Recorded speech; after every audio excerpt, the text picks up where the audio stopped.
So yesterday we ended off doing this review from the Simon. When we left off, we were talking about the cutting nails. Okay, so before Shabbos, one should verbalize that he's cutting his nails, covered Shabbos. Okay, that's what one should do. And the Magen Avraham quotes the Gemara Nida on Yotain, and also that says that someone who burns his nails, he's called a chasid. Okay? Someone who buries his nails, it's called a tzadik.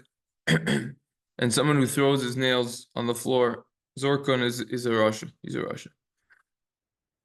Machatzes, Hashekel, Mishna, Berura, they talk about this a lot. A lot to say about this. Now, the question is, what about someone who's in between? He doesn't bury his nails, but at the same time, he doesn't just throw them on the floor. So the Gemara doesn't mention that case. We'll call him a beinaini. Someone in between. Now the Gemara discusses why you shouldn't leave your nails on the ground, well-known reason, and that is that the pregnant woman might come to step on them and miscarry. Okay, so the Nemukei Yosef explains that she might get disgusted from the nails, or there's a problem of kishuf. It's the Nemukei Yosef and Moikat and Daf Yod. Tolas Yaakov explains that before the chait of Adom Rishon, his whole body, it was closed. It was a nail. His whole body was a nail. All right. Now, nothing bad was able to happen. But after he sinned, this type of lavush was removed from him, and the nails only remained on the toes and fingers. So therefore, filth surrounds our nails. So since a pregnant woman caused that sin, which consequently caused filth to surround our nails, so now she's going to have to be punished. So those nails? Yes. So that's why she could get in trouble if she steps on nails. Now, interestingly, from the Zohar, it seems that men could also be damaged from nail clippings, which is interesting. Very, very interesting. So that's also something to think about, that to be careful with that. Now, Pashup Shaf from the Gemara, it's mash only women. Okay. Now, the Likutei Maharich says, it's implied from the Zohar, that nails can damage anyone, not just women, also, same idea from the Zohar. Now, some say this only applies to nails from Jews. So that's certainly something else to consider. I left my phone at the yeshiva, so I had to walk back like an extra 20 minutes. Something else to do is new screen share. This thing just got messed up.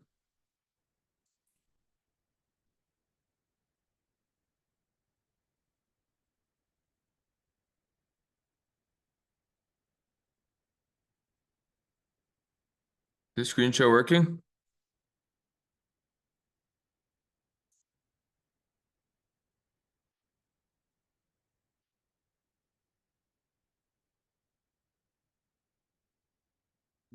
Yeah, it's working. Yeah. Not showing me though. Why can't I see myself here?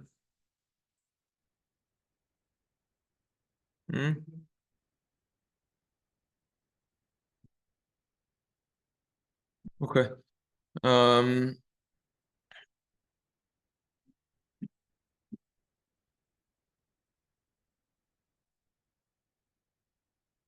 Okay. Anyways, so that's something over there. Now the shaila becomes, all right. The shaila becomes if someone flushes their nails down the toilet, right? So the shaila becomes, does that have what status does that have? I don't know why it's not working. You wrote that before. Yeah, but now it's not here. There it is. All right, but now it's bigger. Oh, there it is. Okay, so you need to click that little thing. Okay, so the shaila becomes if you flush them down the toilet, does that have the status of your chasid and you burnt them, or just a kavura, a burial, in which case you'd be a tzadik. So the Chuchani explains that flushing the nails down the toilet have the status of a kavura ma'ula, a good burial, but you're not a tzadik because you're not a chasid rather. You're not a chasid because they aren't completely burnt and eradicated from the world. Okay, now Chuchani rules that it's fitting to burn one's nails. You should burn them. So what do? You put your nails in aluminum foil and light them with a match when the nails are in the foil. This is going to cause every nail to be burnt and you won't forget anything behind. Okay? Now someone who stores his nails every single week to burn them at the same time has to be careful that they don't get lost. Even though if they would get lost, he wouldn't be considered a rasha. Nevertheless, he would not be considered a tzadik. So the Chazon Ish would actually collect all of his nails and he would burn them every Erev Pesach when he would burn his chametz. Okay, Rav Elyashiv did a little different because he was concerned that maybe they would get lost. It seems like, so he would burn them every Erev Shabbos. Harfinus explains that in big cities, when someone flushes his nails down the toilet or washes them down the sink, they go to a cesspool and are chemically treated and then go to the ocean. This is essentially like burning them. It could be that it's even better not to burn them in order not to damage yourself, which the Rishonim discuss. Furthermore, if you flush your nails down the toilet, you don't know exactly where you're going to end up. So then it's fine. But according to Tolas Yaakov, one would actually need to burn them. So this is the whole discussion about how to dispose of them. Really should really add another section instead of intro. Should really be a section of how to dispose of nails. Yeah, what? 2 questions. Yeah. Sir, so what is chemically treating? What's that have to do with just because it would change the how does status. that help? It would be considered like it can't damage anymore. It would change the status. Yeah. Question. Yeah. So why don't we just do that? Why don't you just do that? Why isn't that an eitzah just to begin with? Well, because the mice, they're still there. They're not completely eradicated from the world. You change their status, but they're completely eradicated. We couldn't yeah. But should we do that before? Like that's what we do with chametz, right? Some people put the bleach on the chametz. That's another discussion. When we learn those halachos, we'll have to learn it. But so that's why it would be better not to do that. What was the other question? And also, like Machatzes Ish, not like a taina, but how on earth do you keep track of like with Sreifas Hametz?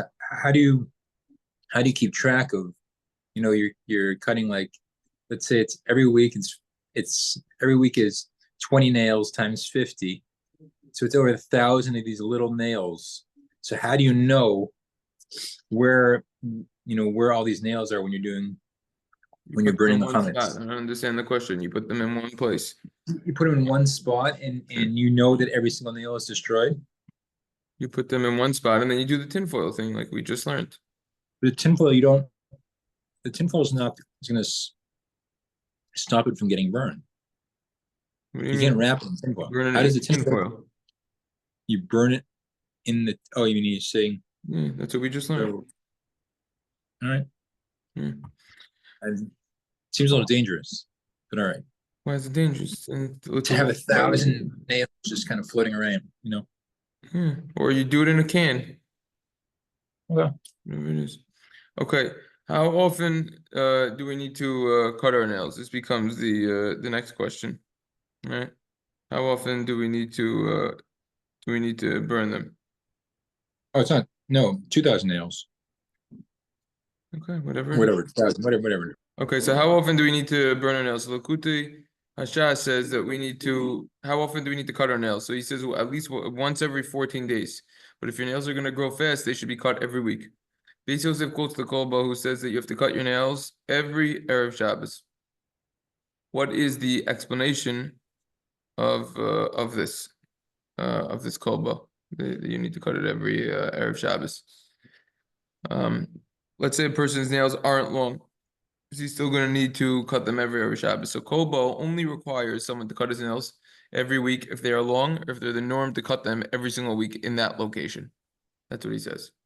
So that's what they want to say pshat in the Osva Hadam Mishna Berura in this kolbo. Harfina says it's a mitzvah to cut your nails every Erev Shabbos if they became disgusting.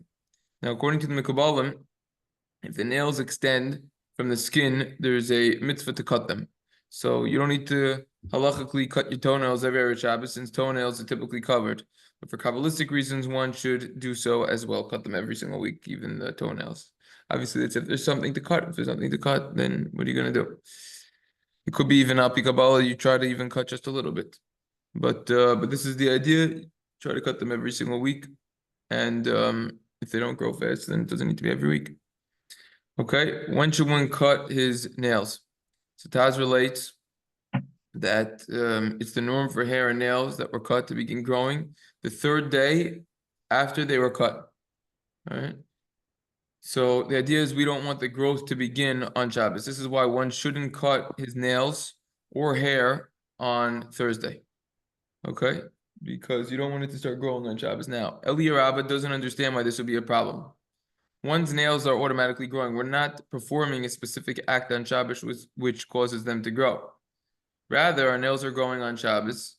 It's the Eli Rabba explains, rather the pshat is that it's not considered tikkun Shabbos since the kilkul is returning on Shabbos. It's not appropriate to do that. Something that we do before Shabbos is going to cause our nails to grow on Shabbos, which is part of the mess up that we just learned before with the whole Adom Rishon situation. Magen Avraham quotes Magen Avraham rules that we shouldn't cut his fingernails and toenails on the same day. Okay. For Tevila, it's mutter to do them on the same day. Tevila b'mikvah for a woman. Now, it's correct to cut one's toenails on Thursday and one's fingernails on Friday. Machatzes Hashekel explains that since one's fingernails are exposed, one should cut them closer to the time of Shabbos. All right. So this is the idea that if you have the option, right? So now we just learned you don't cut the toe and the fingernails on the same day. So which one do you do Erev Shabbos on Friday? The answer is the fingernails. Cut them closer to Shabbos. Why? Because they're exposed. Shari Knesset Agadola discusses the halacha if someone forgot to cut his toenails on Thursday. You cut them on Friday or just skip that week because you don't want to cut them on the same day. So he says even though you could cut them on the same day, halachically, it would technically speaking be okay in this situation. Nevertheless, the Shari Knesset Gadol himself didn't cut them on Friday.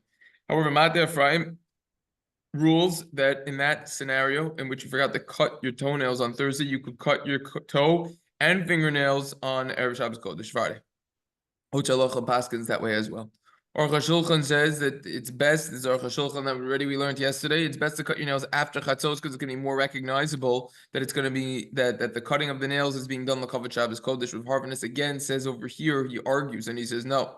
The poskim seem to say that any Hachana Shabbos could be done anytime on Friday except for showering, which we already learned. That should be closer to Shabbos.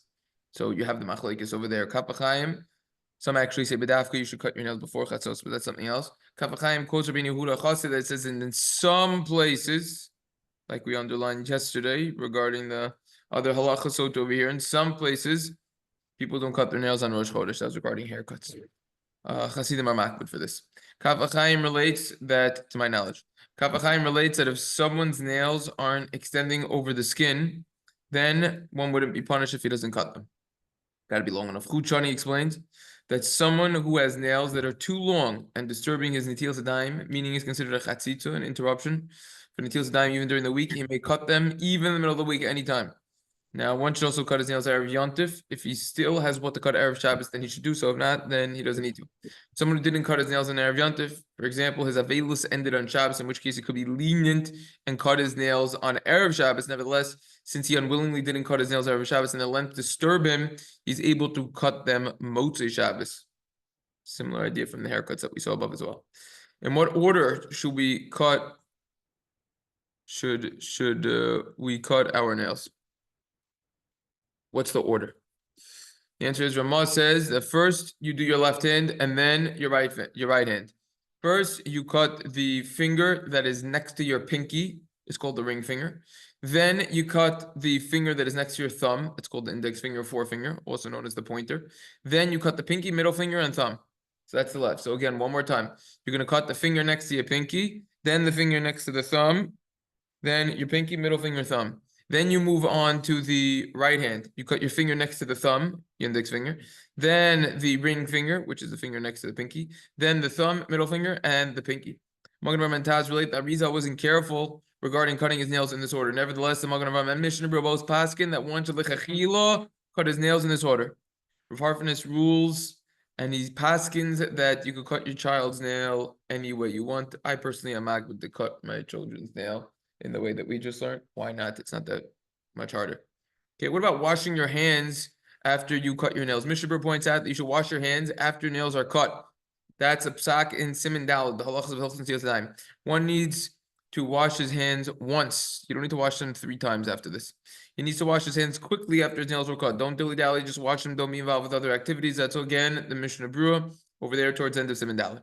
One needs to, someone needs to wash his hands after cutting either his toenails or fingernails is no difference. Whatever nails you're cutting, you gotta watch them. Chazanish paskins that someone who cut only one nail with his teeth doesn't need to wash his hands afterwards. Sometimes that happens. You have a nail that has a situation, you just yank it. You don't need to. Nice cooler to have in your back pocket. Rav Harfness rules that someone who had his nails cut, he has to wash his hands afterwards, even if he didn't cut his own nails. So if you're cutting someone else's nails, you have to wash them. However, someone who cuts someone.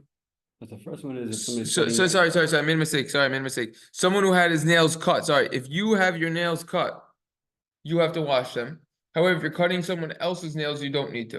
In other words, the din over here is a ruach ra on the person whose nails are being cut, not on the person cutting the nails. Word of psak. What about mikvah? There are many different minhagim regarding the frequency of how often one should or should not go to the mikvah, as we learned about. Harfness has many pages dedicated to this topic in the Shabbos, as we learned some of them. The Shulchan Aruch does not mention going to the mikvah on Erev Shabbos. He doesn't mention it. So what's going on? So going to the mikvah on Erev Shabbos is already mentioned by the Zohar, the Arizal, and the Gaonim. Okay. A Baal carry nowadays, Siman Pei Ches, as we learned, is allowed to learn Torah and daven even without being tovel, without going to the mikvah. Baal carry is allowed to do everything. Some of the minhag to be tovel on Rosh Hashanah. Their halacha says in Hilchos Yom Kippur Tafresh Vav that even people who aren't careful to tovel the entire year need to tovel Erev Yom Kippur and be clean for the holy day. This is where it comes from to be tovel Erev Yom Kippur. A lot of people only tovel once a year. Okay, miscellaneous. I'm just gonna move this section. So that was the mikveh section. Miscellaneous should always go at the end. Okay, what about taking a nap Erev Shabbos? Very interesting. Also, this could really be under miscellaneous. Also, Harpner says there is a mitzvah to take a nap on Erev Shabbos if by doing so one will be able to have a longer suda with Torah and Zmiros. However, someone who will have a quick suda regardless, meaning even if he takes a nap Erev Shabbos, then there would be no mitzvah for him to take a nap Erev Shabbos. Tangentially singing Zmiros during the Suda is not considered Bittul Torah. In Kiddush al Makom Suda, a deeper explanation literally means Kiddush has to be in the place where the Suda is going to be, as we learned hilchos Kiddush in the beginning of Arvei Psachim, Tan Perei Psachim, means that the place for parents to inject and instill holiness into our children is by the Suda. In Kiddush, the holiness will only be B'Makom Suda, in the place of the meal. So someone needs to take a nap in order to be awake enough to do this, to have this mirrors of Torah, etc. Something to think about also. Miscellaneous Halacha says that one may talk Torah or answer Amin while he is cutting his nails. According to everyone, he's allowed to listen to Torah when he cuts his nails. However, Rav Harfness says that one should not speak Torah while his nails are being cut, and it's a ruach ra issue. We say that topic by the haircut, but talking Torah. Yeah, we did. I'm pretty sure it was. One should not talk Torah when he is getting a haircut for 2 reasons. Number 1 is that he doesn't have Amakan. Number 2, I think there might even be a Ruach Ra issue.